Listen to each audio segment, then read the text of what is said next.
I am unashamed. What about you? Now I'm at the stage now where the last thing I remember would be being on the couch thinking about going to bed. Now the last thing I remember from last night is pulling in the carport, and I actually ate supper. I have no knowledge. I remember Missy, It's her duck mouth season blackout. was moving, and it's like she kept saying, "Go to bed, go to bed." So I vaguely remember that, but it was foggy. So what we've been doing the last 3 days, and we have a guest, Sloane Brown. You're like the marketing of hunting for Yeti? Yeah, so we have community marketing, and we started with hunt, fish. Now we've got ranch and rodeo, beer and barbecue, music. Really? And so, yeah, I focus on the hunting community. Okay. And you somehow that you led have a you cool to here. name. Sloane Brown is a cool name. I mean, there could be a song. Is that your real name, or is That's that my your real name. marketing? Yeah, that's not my marketing That's your name. I didn't know marketers change their names. Most of the time, it's a girl's name. That's what I get. But see, Really? you came I from like your that. parents said Sloane Brown, so that Sloane you Brown. have that marketing gene. Because it's like Phil, I've heard the story. What he wanted to name me originally, he let Si name me. Yeah. That's a famous story. But he told me one time, he said, "You better be glad Si named you, because I was going to name you Lud." You remember that when you told me that? I don't remember. Lud the Dud. I just thought Lud. But Sloane Brown is like, I think there was a uncle, kinfolks, Lud Childs. I knew there was a history. that's the worst name I've ever. Well, no 'cause offense to my long lost cousin. And Missy, that's a touchy subject. And I brought up that point one time. I said, well, my dad wanted to name me Lud. And she was like, oh, good grief. It's a miracle that you're even alive. So, It just has a ring to it. It could be like a Jim Croce song, bad Sloane Brown. yeah. Hey, I like it. But look, so describe, because, look, we've been filming 3 days, and I'm not real sure what we're doing. Yeah, but we're doing it. So we're doing it. So But Sloane knows. what are the point? What would you call this, first of all, what we're doing? So we have a series of films that we call Yeti Presents, and Okay. they're usually stories about people.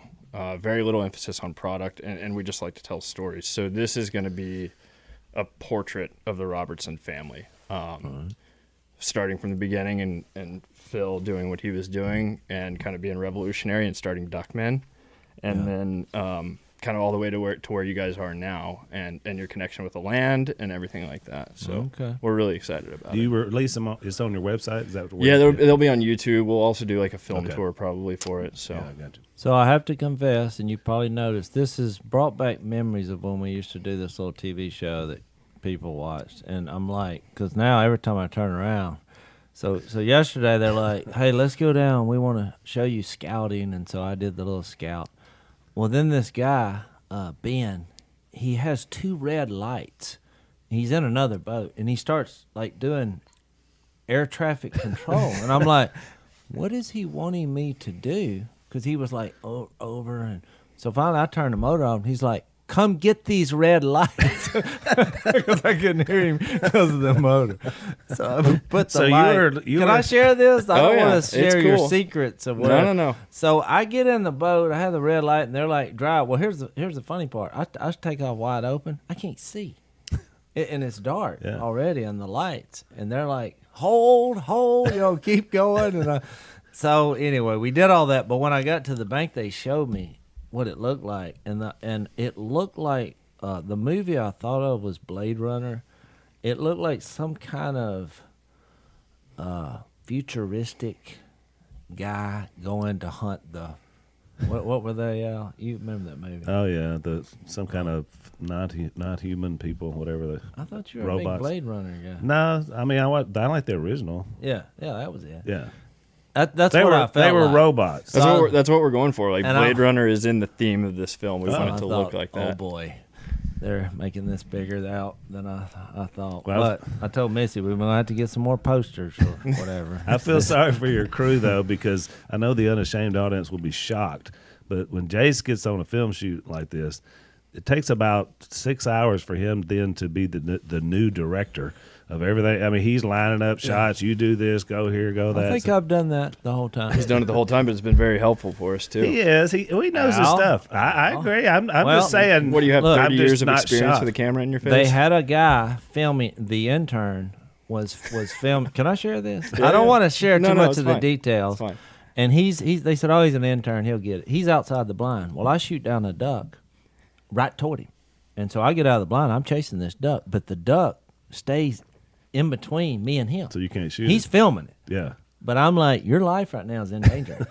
Because legally, I have to take this duck out. But by doing so, I will take you out. So that's breaking another law. So I had to wait. Well, So is it really though? I mean, he's an intern. He's an intern. If I you started shoot to an say, intern, is it turn the other way and cover up.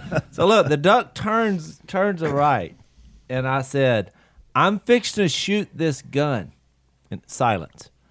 I said, I will be shooting around you. And this innocent voice, where's he from? Where's the intern from? Thibodeau, Louisiana. Thibodeau, Louisiana. He went, do you have to? So I shoot. Oh, it was the funniest thing that I've ever experienced Do in you a have film to? shoot. So I shot the duck.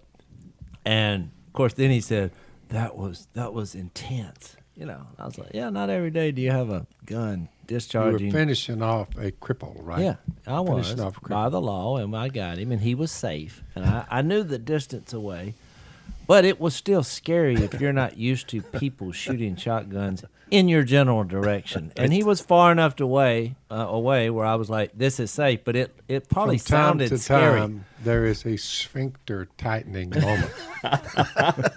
If you understand what I'm saying. Yeah. That was one of those. That was one of them. So we've When had you see a man pointing a shotgun in close proximity to you, a duck swimming, I mean. yeah. Well, Your line was, I was just sitting and listening, watching the thing unfold. You said, I see you. Yeah.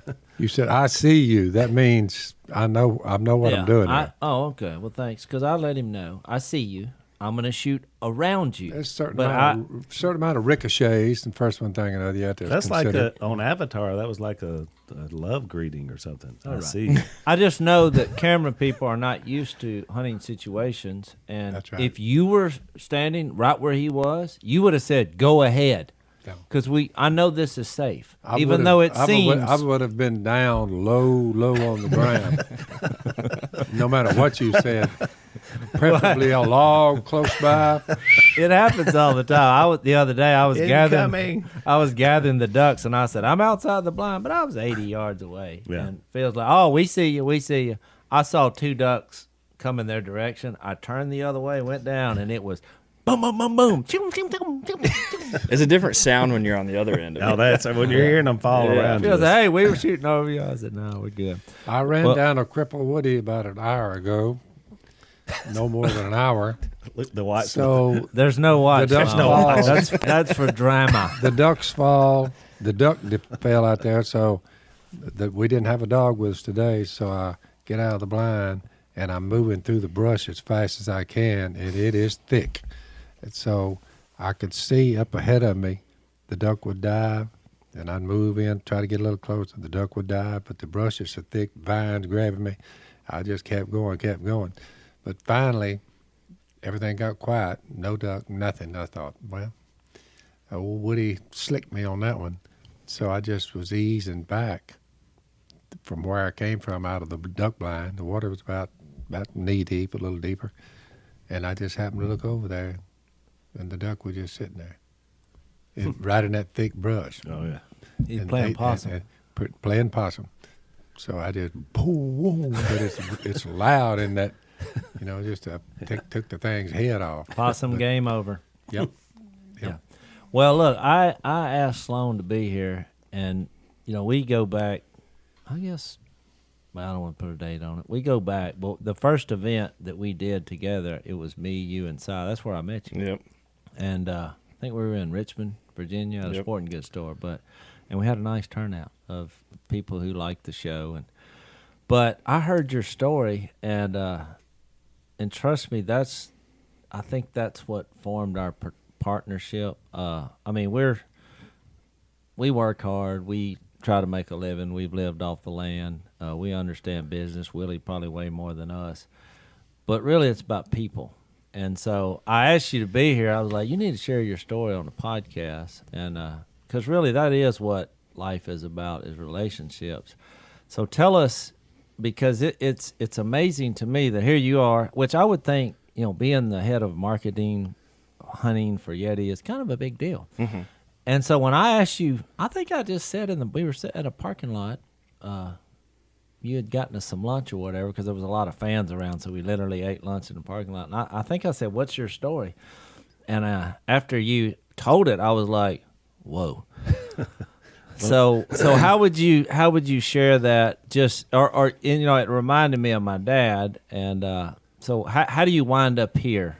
I mean, tell us about. Hang on, Sloane. Let's take a break and then go. Yeah. I would say I ended up here by divine intervention. Yeah. I wouldn't be here if it weren't for God. I grew up in West Texas, upper middle class family.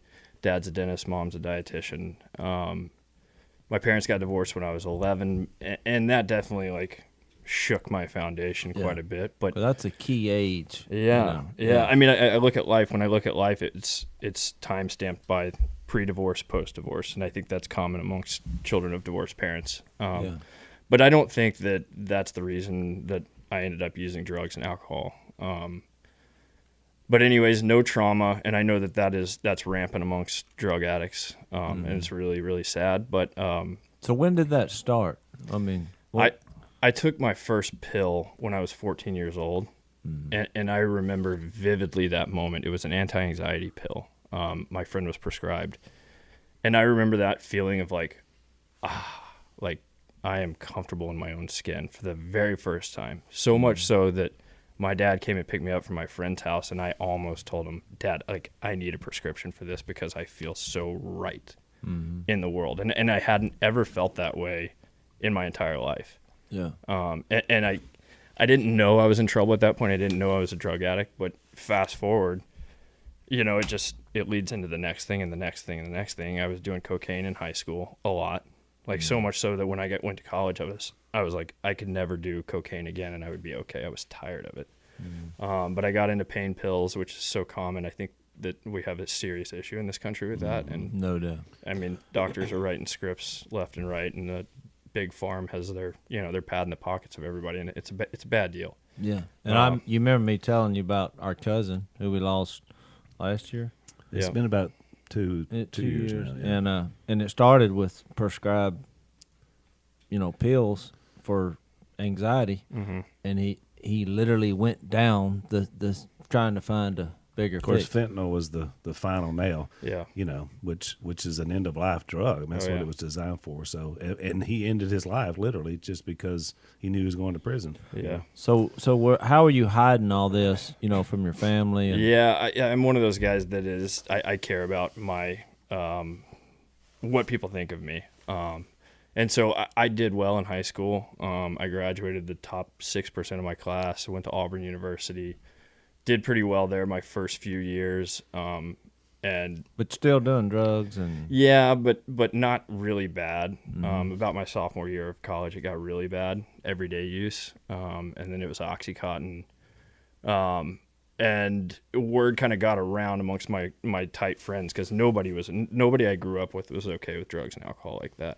Yeah. So I had a really small circle that was, and then the larger circle was not. So I hid it for a long time, and outwardly looking in, you probably wouldn't have known. But word got around amongst my friends, and I woke up in my apartment when my dad and brother were there in Auburn, Alabama, and it was an intervention. Okay. And they said, you're either cut off or you're going to go to treatment, which that is to be able to afford to go to a treatment center it's truly it's amazing. If anybody has the opportunity, do it, because a lot of people don't. It's really difficult if you don't. So I agreed to go, but I didn't want to stop. I thought that I just had a problem with pain pills, and I wasn't willing. They told me I had to quit everything, and I just wasn't willing at that point. And so my dad came to pick me up at the end of my 45 days, and he was inside talking to the doctors about anti-relapse medication and filling out paperwork. And I looked in the back seat, and he's got a briefcase. My grandmother had just had surgery, and he'd filled her pain pill prescription for her. and I look out in the back seat. I'm still inside the treatment center. I pick up the bottle of pills and get high before I even left. Wow. And it didn't even register to me. Like I didn't realize. I still didn't realize. How strong of a grasp this thing had on me. So fast forward, I'm back at college and I'm off the wagon. I'm bad. And at that time, I think they had kind of changed OxyContin or tried to pull it off the market or something. And I was introduced to heroin for my first time. It was actually the girl that I kissed, my very first kiss, shot me up with heroin for the first time. And it was off to the stupid races after that. It was bad. So that just became more and more. Every day. When people get hooked on heroin, they usually wind up in the ground or in jail. Oh yeah. I mean, I'm a small fraction of the population that's alive after you try it.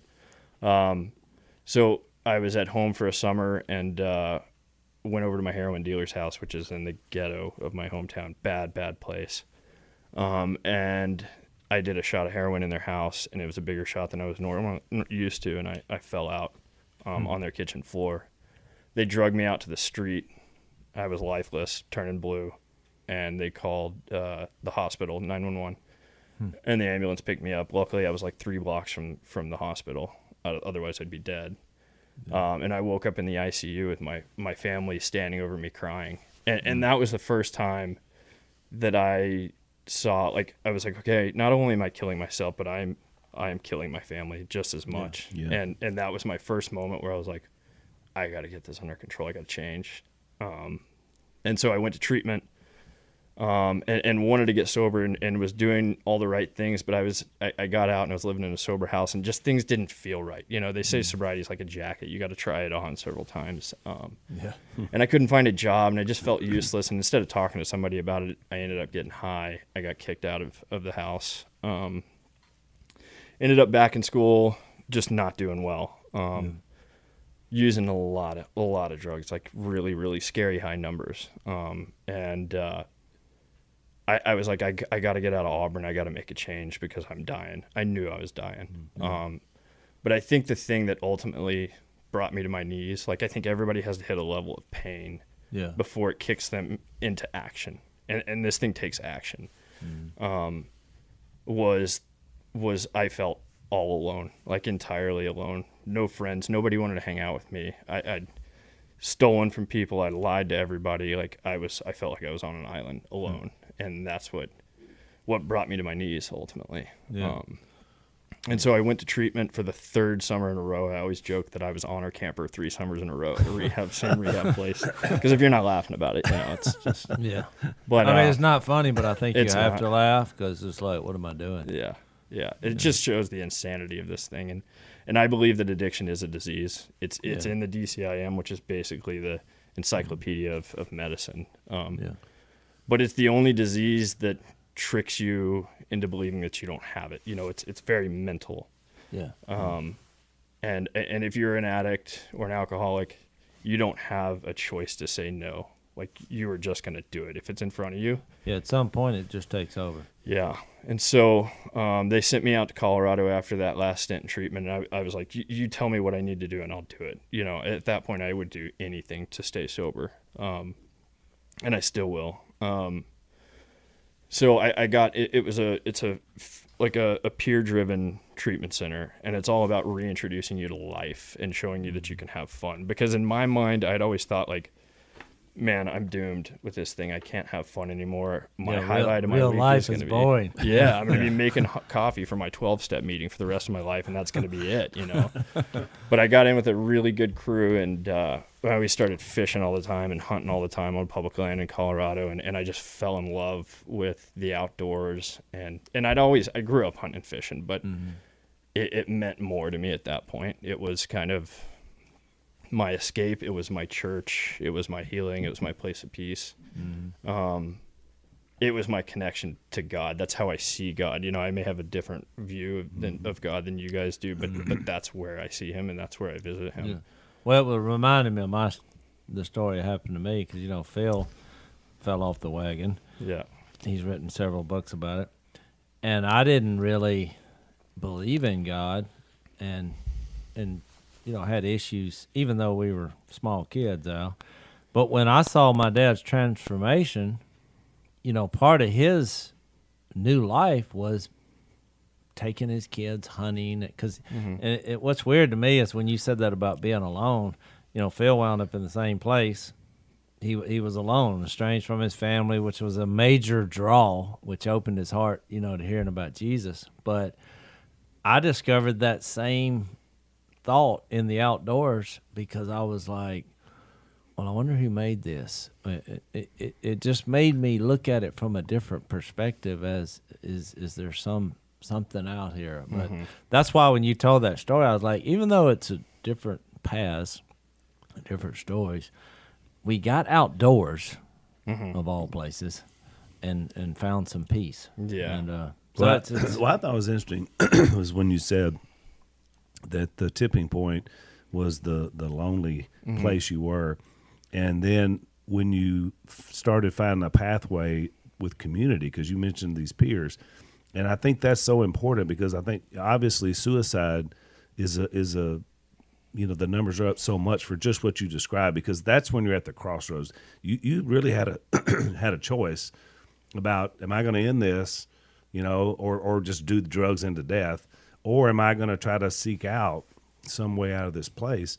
And it takes community to be able to do that. Absolutely. I mean, it has to happen. But I'll also say a 12-step program is key. There's no way. I mean, the way they break it down is if you're a drug addict, you have a spiritual void. You were born with basically a hole. Correct. And your your solution is drugs. And for a long time, it works until it doesn't. And then, and so the whole 12-step Till somebody's program, calling 911 saying we got a blue guy out there on the sidewalk. Yeah. Yeah. But the whole concept of the 12-step program is clear the wreckage of your past, trust in God, and once you start handling all those fears and resentments and everything like that blocks you from the sunlight of the Spirit, you take care of that, you right your wrongs, you let God in, and he fills the void. And that feeling of alone, it vanishes. Yeah. It's gone. Right. And then you've got a good community, and you never feel alone. We have a really strong CR program here, our church. We have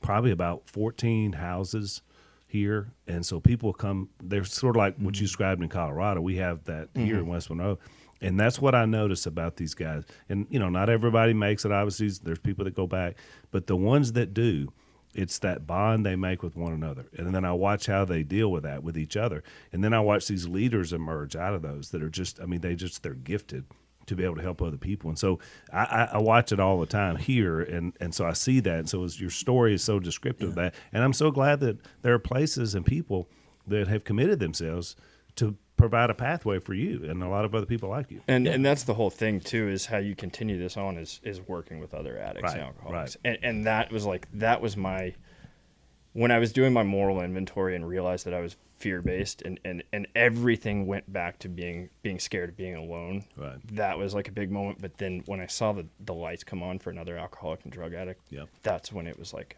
I'm on fire. I got it. Well, that's why I think the best therapy is trying to help other people. And, I asked you to come on, and you kind of hesitated for a second and said, yeah, I'll do it. And it's not like you go around. I mean, we described your job and share this, but you said, if I can help anybody not go down that road, I'll do it. And so I just want to thank you for your courage. And I know it's not easy. He told me, he said, "Now look, I made some really bad decisions. I was hooked on heroin," and I was like, I don't know. We've had some. Well, I can promise you this, Sloane. We have a large audience, and I can guarantee you helped someone today. I hope so. Yeah, we'll hear back that you helped someone. So share the stories. I love hearing them. I always say, don't be stingy with the victories of God, and you're a victory of God. I'd like to add, on the way out over with old Sloane there, let no debt remain outstanding except the continuing debt to love one another. For he who loves his fellow man has fulfilled the law, every little command. The commandments: do not commit adultery, do not murder, do not steal, do not covet. Whatever other commandments there may be are summed up in this one rule: love your neighbor as yourself. You were referring to it as community. Love does no harm to its neighbor. Yeah. it's the hardest lesson for human beings to learn. It is. They get so into themselves, and they just are worried about their next high. They don't give a flip about anybody on their right or left. Or even themselves. There's no love. There's no love in them. Yeah, And you say, but somehow or another, when you sit down and start listening to people and learning to trust people, you begin to get on your feet. And therefore, love is the fulfillment of the law. In other words, instead of getting up saying, I got to make sure I don't kill anybody today. I got to make sure I don't steal somebody today. I sure have to make sure that I don't commit sexual immorality with anybody today. If you just love your neighbor, those things will just go away. Yeah. That's valid point. Well, thanks for being here, Sloane. Thanks, Yeah, Sloane. thanks for having me, guys. Let's Appreciate take a it. break. So we're always looking for ways to save money. Jase, would you like to put an extra $961 in your pocket this year? Well, possibly.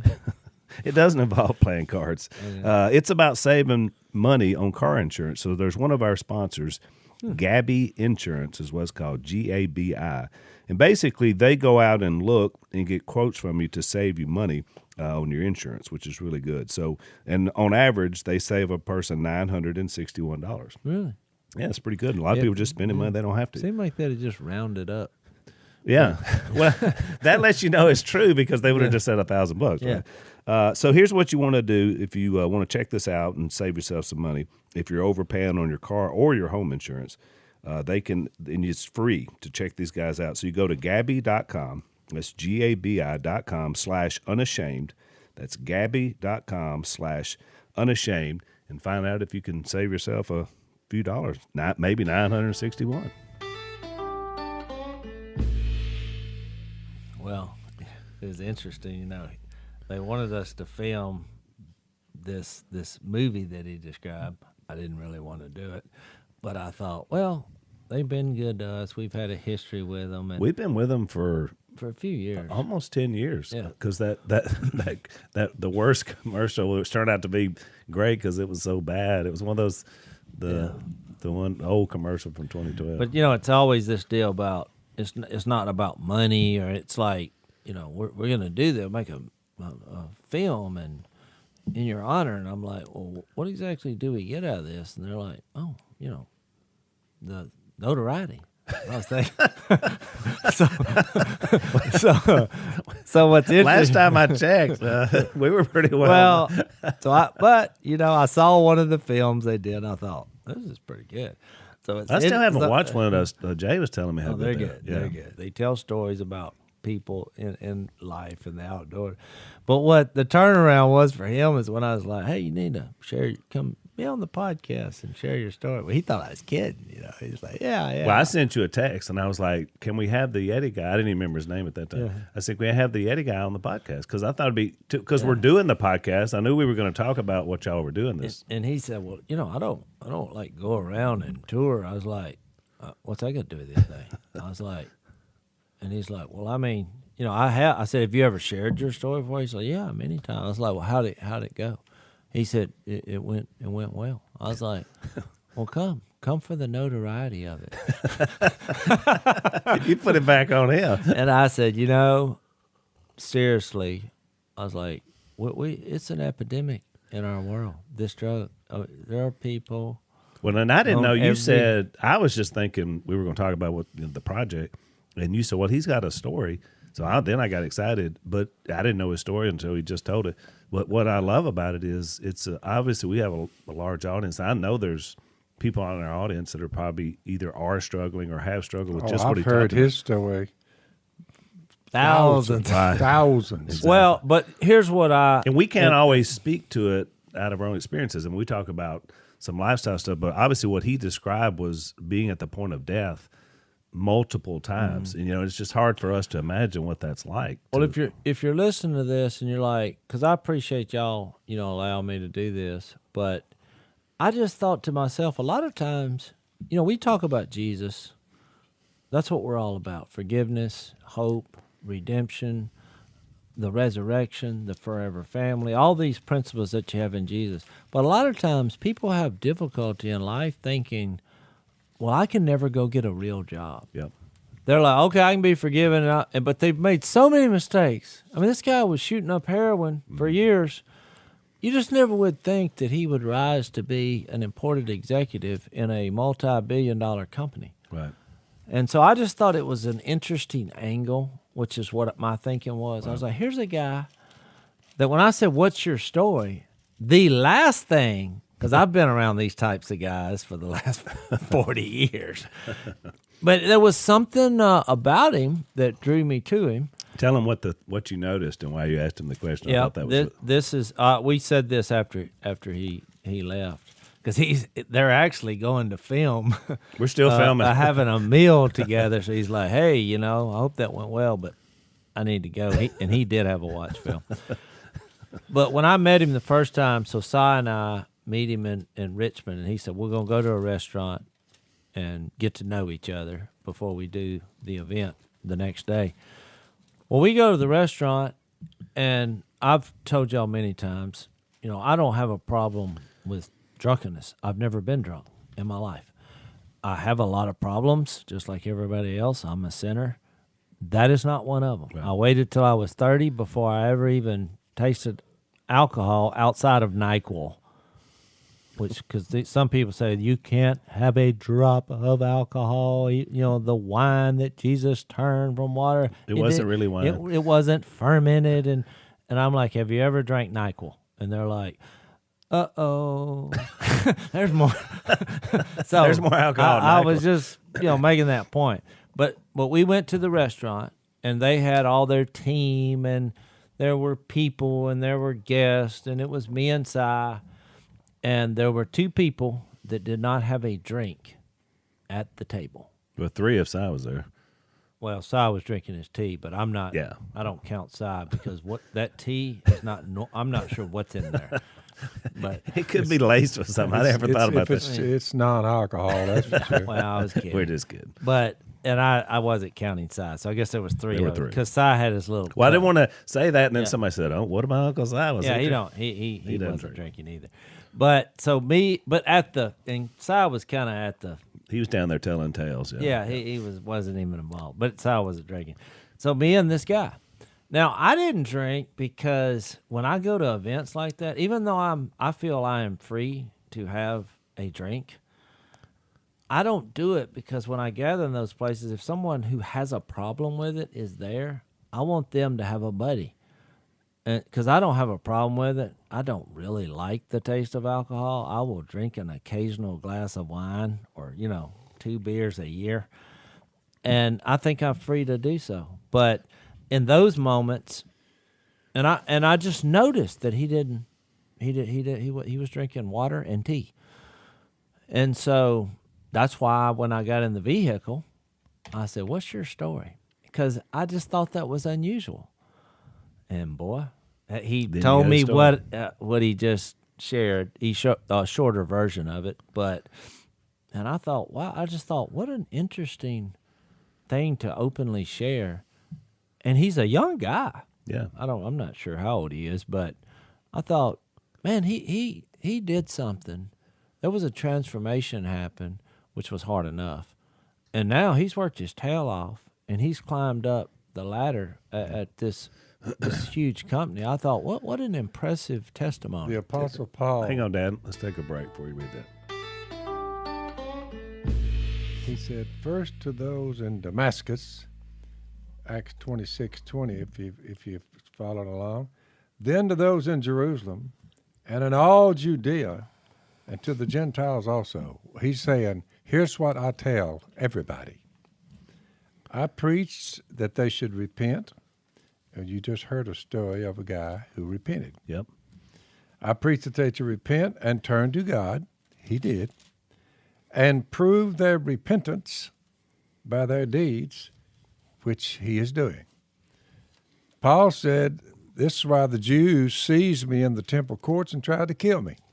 They didn't go this repentance thing and because of Jesus, you prove your repentance. Right. You prove that you're now a changed person from the heart. Right. Out of the overflow of the heart, the mouth speaks. You just heard a guy saying, for a long time, what was coming out of his heart and what he was saying and what he was doing, it didn't jihad. He mentioned having a hole. Yep. His sinful nature, just Yeah. the evil one, because of his sins, Right. the evil one moved in and took him captive to do his will. And only the truth about Jesus sets you free from the trap. Right. So Yeah. Well, and it's that, not like I had a hole. That's like old Johnny Ringo, old Doc Holliday said he's got a big hole in his heart and he never can fill it enough with hatred and killing. Yeah. And he said, well, why does he do it? And he said, well, no, what's he mad at? And he's like, for being born. He's being born. but That would might have been a little scary. He said, what's he after? He said, revenge. He said, why? Revenge for what? And he said, for being born. yeah, that was a really well written movie. Let me just tell you That's some good this. stuff. Don't get your theology from an old Western. Yeah. But it was interesting. But I've heard that the way he describes that is I've seen it in so many different. I mean, his was drugs. I mean, I just sat down with a man yesterday, and his wife's been having an affair, and she's being driven in this way he describes. It's like a hole in her that it can't be filled, and so she's looking at all these other ways. And you described it. It's the sinful nature, the flesh, and the Bible talks about a lot of different ways.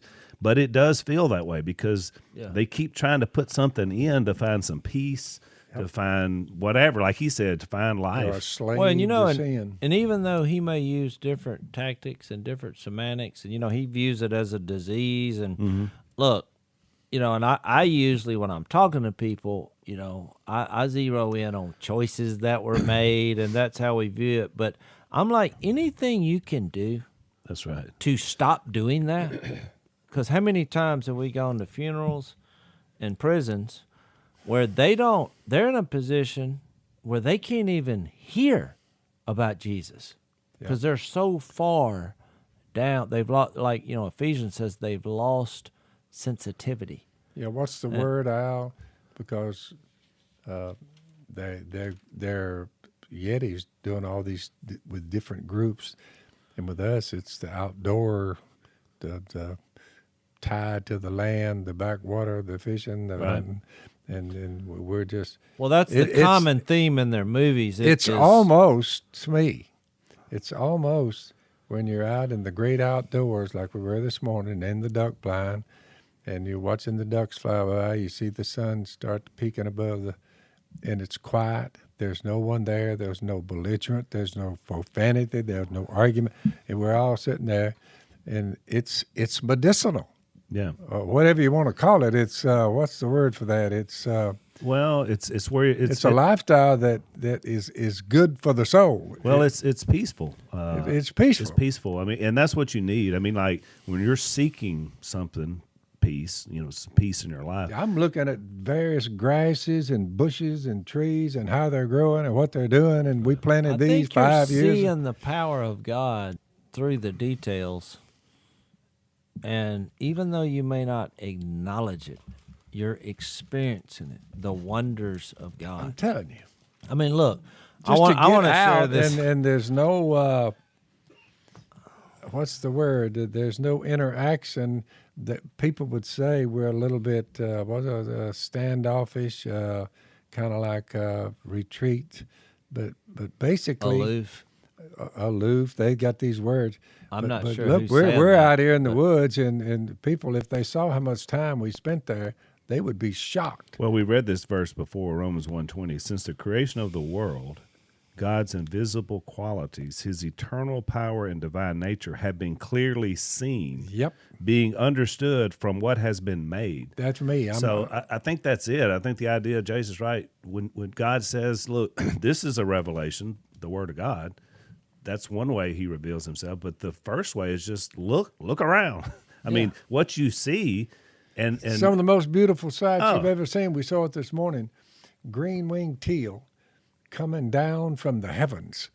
Just, you look up, and I mean, they're so fast. They're flying 60, 70, 80 miles an hour coming out of the sky, and the sound they make when they're doing that, Well, it's jaw dropping. Well, tell me y'all- we're looking at it like, whoa. Tell me y'all good kill night, some. It's green wing tail. Well, shoot. 'Cause that's Yeah. my favorite duck. And it's right around my birthday. We No, always look. say if we were down there, I'll tell you what. Well, I went and scouted yesterday when I had the red lights and I was going to save the futuristic world in a boat. There were no ducks there. So the one place I saw a few, I said, let's go there. But what happens in duck season is sometimes they come without warning, with no weather. It was cloudy. It was a little cool. A little cool and a little windy. And way And- more, you're surprised to see how many. They just appear. They just appear, and it was green winged teal. Now, having said that, even You'll be though there tomorrow. We shot. Oh yeah, we're going to the teal hole tomorrow, buddy. With every gonna teal, say, I you was are- gathering up teal decoys. We're people hiding running. in the bushes, and that's why our faces are black. We didn't have time to come in. I mean, we just drove up out there, ran back here. I ran to the house, forgot my Bible coming along here. To me, that's the things I deal with. Where's my Bible? I said, I got to have my Bible some more. And they got a podcast down there. So these folks that are watching this, I bet, they really get together and have discussions on what they're going to say. And look, Jesus, number one, pretty well, if we just come in, tell you that, and walk out the door, that ought to cover it. So let's take one last break. Yeah, in fact, it was funny. We were when Sloane, we were sitting there talking and getting ready to start the podcast, and of course, they're like, you have meetings and pre-production, and it kind of feels like the show, right? As well as the Yeah. And then Jace is like, "Well, this is the pre-production talk right here." When we basically said, "Here's what we're going to do." One of my best 3 buddies- seconds later, we're rolling. One of my best buddies in school, old Bill Conley, yesterday, we would double date with Bill and Jeannie, and they eventually married, just like me and y'all's mama. So that's what we were doing. We were dating around. He had a little old Falcon car, and we'd go out, and get gas out of the oil field. There's a certain kind of gas you put in there, casing head we call it. But we'd put it in there, where we'd go a few more miles. But we just basically rode around. Every once in a while we'd go Did to they a not movie. have gas stations? How many times did last- you run out of gas? And a lot of times. Yesterday, he passed on. Oh, really? Yep, coronavirus. So it got him. Yeah. And I think Jeannie's got it too, but he succumbed to it, which brings me to my point. I handed him, he was a running back at North Caddo, where I went to high school, and I handed him the ball many times, threw him many a touchdown pass, young bucks. But when we talk about Jesus and alleviating the fear of physical death, it just makes you think. I haven't kept up with him through the years, I don't know exactly, but he always was a good man. I know that.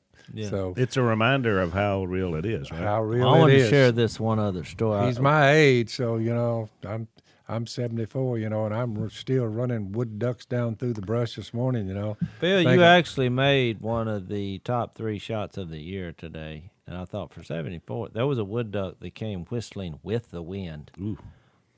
I would say, I don't want to embellish, I will say that duck was traveling at least 50 miles an hour, maybe 60.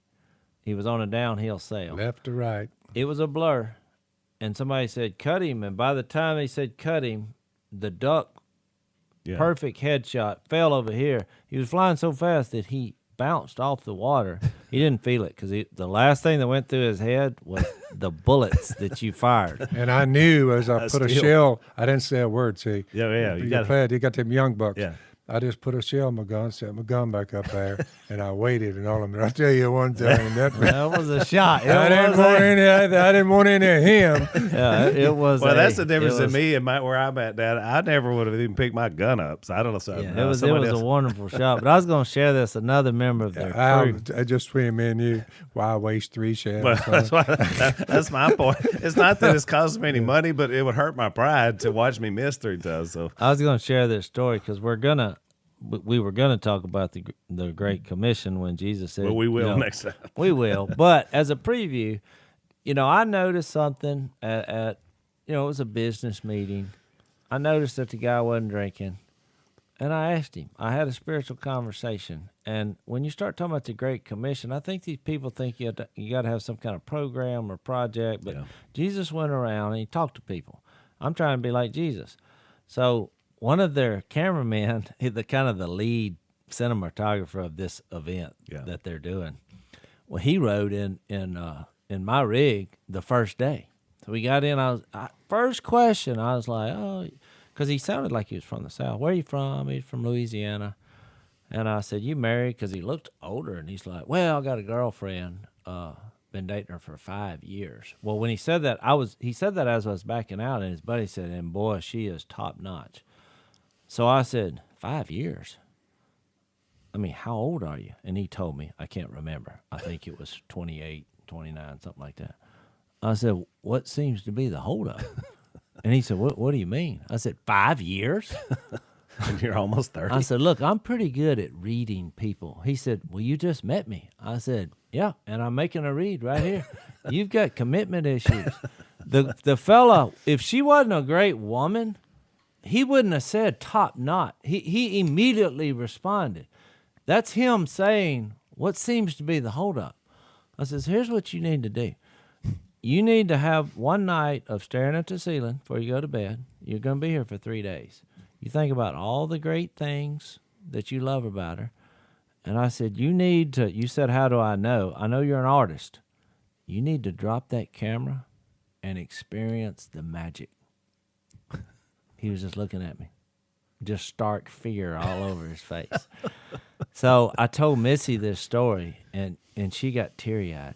You know, she's like, babe, that was beautiful. I was like, well, I wasn't doing it to be beautiful. I was trying to help him along. Light a fire. So I share that to say this. On day 3, you know, yesterday he was filming me scouting. He was asking me questions, you know. So after we finished, he said, you know, I haven't stopped thinking about what you told me. He's like, I think I need to do that. I said, oh, I know you do. I said, and here's why. And I gave him 2 illustrations because I didn't know what he thought about Jesus, church, or anything like that. We hadn't even got to that. I said, the first illustration, I said, you ever seen that movie, Jerry Maguire? I was like, yeah. I said, you need to have that moment. You've probably not seen that movie, Phil. But at the end, watch it on TV. Don't watch it at the movie version. I never even heard of it. I think it's rated R, but I watched it on TV. Yeah. They cleaned it up. Yeah. So he walked in, and his girlfriend was like having a women's party. She was actually his wife because they had gotten married. Well, I don't know. But I don't remember all the details. But he didn't love her, right? Yeah, and they had some problems, whatever. You know, I wasn't paying attention till the end. So look, it was a romantic movie. I watched it with my wife. I was not interested. But at the end, I thought, no, this is good. Yeah, it was good. He came in, she was talking to all these women, and he kind of had a look, well, like, if this is where it has to go down, I'm doing this. And so because all these women are mad at him because he dumped her. He basically gave her a speech, which is what I told him. I said, you need to go home and give the Jerry Maguire speech, which is this. I'm not sure what's going to happen. I don't know if we're going to afford it. Things are going to change. I use that little illustration. There may be ups and downs, but guess what? I want to do it together with you. Will you marry me? I said, that's what I would go with. I said, and the second thing I want to share, I said, in Ephesians chapter 5, I said, that's a book in the Bible. He said, yeah, I know.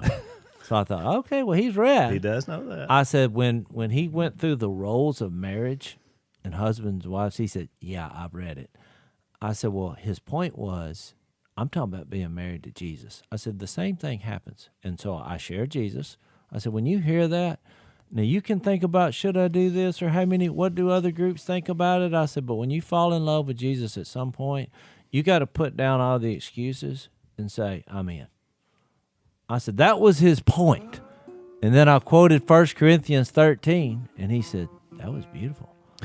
I said, that's the second time you heard that. I said, go and do it. Good advice. So I wanted to share that story because he was a part of the crew, but it was not like I invited him to church. Now, granted, I went out on a limb and said 5 years, but I was right. You know, it was the right read. So have conversations, get to know people, and find clever ways to get to Jesus. Conversations full of grace and seasoned with salt. That's what he said. That's what you did. It's good stuff. Thanks for listening to the Unashamed podcast. Help us out by rating us on iTunes. And don't miss an episode by subscribing on YouTube, and be sure to click that little bell to get notified about new episodes. And for even more content that you won't get anywhere else, subscribe to Blaze TV at blazetv.com/unashamed.